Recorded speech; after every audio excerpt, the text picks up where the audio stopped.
This is an audio-only horror story. I want you to close your eyes in. 3, 2, 1, 0. Use your imagination as you listen, and use your imagination to invoke a scene. Enjoy the ride.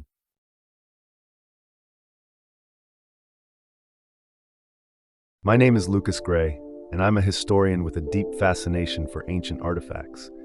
My life revolves around uncovering lost histories and secrets hidden in dusty archives. When I received an invitation to an exclusive tour of the Hartman Museum, I was intrigued. The museum was notorious for its private collection of rare and occult artifacts, and access was granted only to a select few. The invitation arrived in a heavy, embossed envelope, its wax seal bearing the insignia of the museum. It was an offer I couldn't refuse. On a crisp autumn evening, I made my way to the museum, which was nestled on the outskirts of town, hidden among dense trees and shrouded in mist. The museum's exterior was a grand Victorian structure, with towering columns and intricate carvings. It exuded an aura of timeless elegance and mystery. As I approached, I noticed the front doors were slightly ajar, and the soft glow of flickering lanterns illuminated the entrance. Inside, the museum was a labyrinth of darkened hallways and high-ceilinged rooms. The air was thick with the scent of old books and polished wood. I was greeted by a tall man with an impeccable suit and a sharp, calculating gaze. "Welcome, Mr. Gray.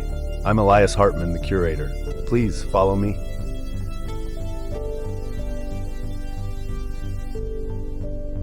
Elias led me through a series of rooms, each more opulent than the last. The walls were lined with artifacts and paintings, each piece meticulously displayed under glass cases. The exhibits ranged from ancient relics to curious oddities, but it was the last room that piqued my interest. "This is our private collection," Elias announced, his voice echoing in the large, dimly lit space.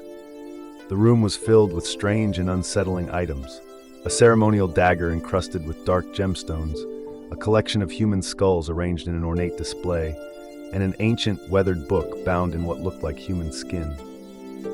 As I examined the artifacts, Elias's demeanor grew more intense. "These items have a history," he said softly. "They hold secrets and power that are not meant for the unprepared." I was fascinated, but there was something unsettling about Elias's tone. He seemed to be warning me, though I wasn't sure of what. I focused on a particular artifact, a small, intricately carved box that seemed out of place among the rest. It was covered in strange symbols and had a lock that looked almost alive, as if it were breathing. "This is the Box of Shadows," Elias said, noticing my interest. "It is said to hold a great power. Only those who are truly worthy or cursed can open it."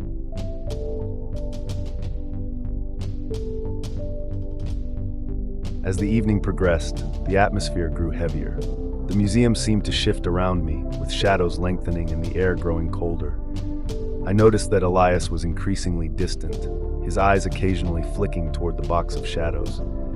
Before I left, Elias approached me with a serious expression. "Mr. Gray, I must warn you, the artifacts here are not just relics, they are conduits to other realms. Some are benign, but others are best left undisturbed." I chuckled nervously, thinking it was just a theatrical flourish. "I appreciate the warning, but I'm just here to learn."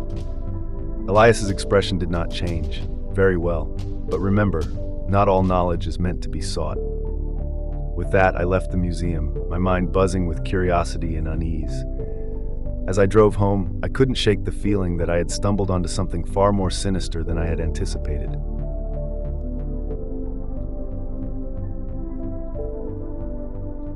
That night, I was unable to sleep. The Box of Shadows haunted my dreams, its carvings twisting into grotesque shapes. I saw visions of shadowy figures clawing their way out of the box, their eyes glowing with malevolent intent. I awoke with a start, drenched in sweat, and found that my home had taken on a strange, oppressive atmosphere. The following days were marked by a series of unsettling events. Objects in my home would shift positions, and I would hear faint whispers in the dead of night. I dismissed them as the stress of my recent experiences at the museum. One evening, as I was working late in my study, I received a phone call from an unknown number.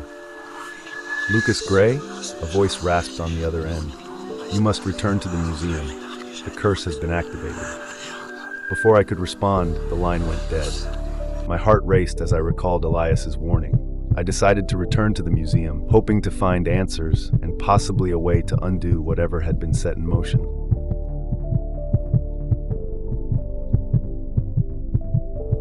Arriving at the museum, I found that the atmosphere had changed drastically. The once grand building now seemed ominous, its windows darkened and the front entrance locked. I banged on the door, but there was no answer. After several minutes of frantic knocking, the door creaked open and Elias appeared, his face pale and drawn. "You shouldn't have come back," he said, his voice trembling. "I received a call," I explained. "What's happening? What curse?" Elias's eyes were filled with fear. "The box of shadows has been disturbed. Its power is ancient and malevolent. It feeds on fear and despair. Once it's opened, it cannot be closed without great cost." He led me back to the private collection, and my eyes were drawn immediately to the box of shadows. It was now slightly ajar, and a dark, swirling mist emanated from within. The room seemed to warp and twist as the mist grew thicker, and the temperature plummeted.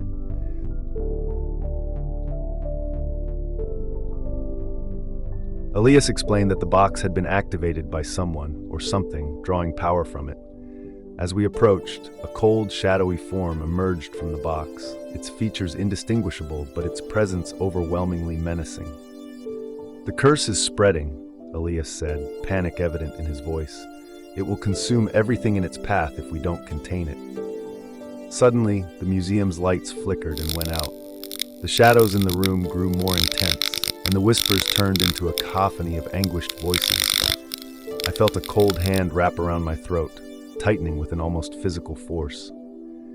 In the darkness, I struggled to breathe, trying to focus on the box. "What do we do?" I shouted. Elias fumbled through his pockets and retrieved an old book, its cover adorned with similar symbols to those on the box. "We need to perform a binding ritual," he said, "but it requires a sacrifice, a soul to appease the entity."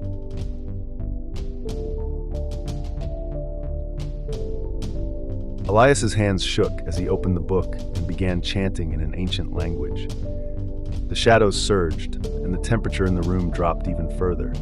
The entity from the box writhed and howled, its form becoming more defined, a grotesque amalgamation of darkness and despair. As Elias chanted, I realized the sacrifice would be required from one of us.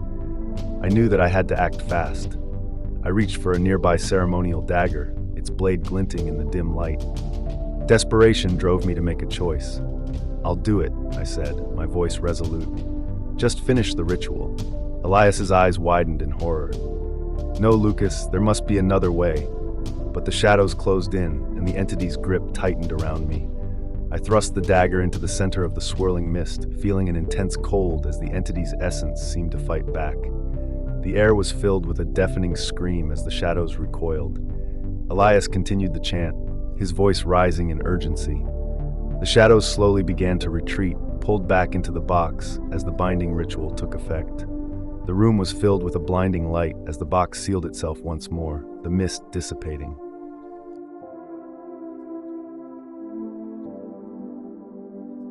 When the light faded, the room was still and silent. The box was closed and the oppressive atmosphere had lifted. Elias was exhausted but alive, and I was left shaken and battered. The museum seemed to have returned to its original state, though there was an unmistakable air of sorrow and loss. Elias looked at me with a mixture of gratitude and sadness. "You've done more than anyone could have asked," he said quietly. "The curse is contained, but the museum will never be the same. You have witnessed what lies behind the veil of our reality." I left the museum that night, feeling both a sense of relief and profound sadness. The experience had changed me irrevocably. The box of shadows was sealed, but I knew that the darkness it had unleashed would always be a part of me.